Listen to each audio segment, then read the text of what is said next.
జీవులకు పంచిపెట్టబడు దేహములు ఇంద్రియములు మనస్సు మున్నగు సంపదలు.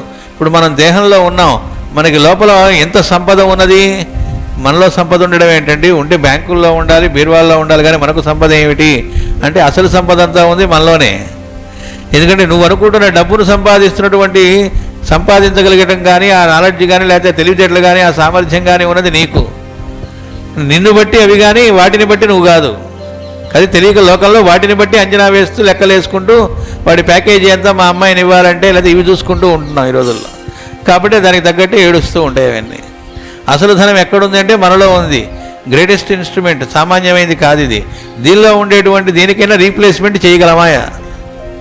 ఎగ్జాక్ట్గా అసలు ఏదైనా సృష్టించగలమా? మళ్ళా ఒక్క పనిముట్టు లోపల ఉండేటువంటి దానిలో ఓ గుండెకాయనో ఇంకో దాన్నో లేదండి ఈ మధ్య ఆర్టిఫిషియల్గా కొన్ని తయారు చేసి ఆ లోపల పెడుతున్నారంటే పెట్టుకున్న వాళ్ళని అడిగితే చెబుతారు దాని బాధ ఏంటని. అందుకని భగవంతుడు ఏమీ ఇవ్వలేదు కాదు, ఇచ్చింది మొత్తం ఆయనే ఇచ్చింది. ఇంత తెలివితేటలు, ఇంత సామర్థ్యం, ఇంత ఊహా సంపద, ఇంత శక్తి సామర్థ్యాలు ఆశ్చర్యం కదా. ఏ సూపర్ కంప్యూటర్ కూడా పనికిరాదు.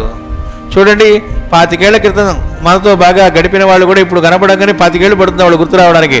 చూడగానే ఎన్నాళ్ళకి కలిసామంటున్నాడు, క్షణ మాత్రంలో వాళ్ళు మనకు గుర్తుకు వస్తున్నారు. ఆ ఫ్యాకల్టీ మనలో ఎలా పనిచేస్తోంది, ఎట్లా గుర్తుపట్టగలుగుతున్నాం? మాస్టర్ గారు చెబుతారు, చిన్నపిల్లవాడికి ఒకడికి 5 చాక్లెట్లు ఇచ్చి ఒకడికి 2 చాక్లెట్లు ఇచ్చారట. ఇస్తే 2 చాక్లెట్ల వాడికి కింద పడి గిలగిల కొట్టుకుంటున్నట్ట. వాడు కొద్దిగా నాటి బయట నాకు తక్కువ ఇచ్చారు అని. వాడికి అప్పుడే మాటలు వచ్చినాయి అంతే. వాడికి నిండా ఏజ్ 1.5 సంవత్సరం కూడా లేదు. వాడికి అప్పుడే 2 అనేది 5 కంటే 2 5 అనేది గ్రేటర్ దాన్ అని, 2 అనేది లెస్ దాన్ అని ఎవడు చెప్పాడు మ్యాథమెటిక్స్ అని అడిగారు మాస్టర్ గారు.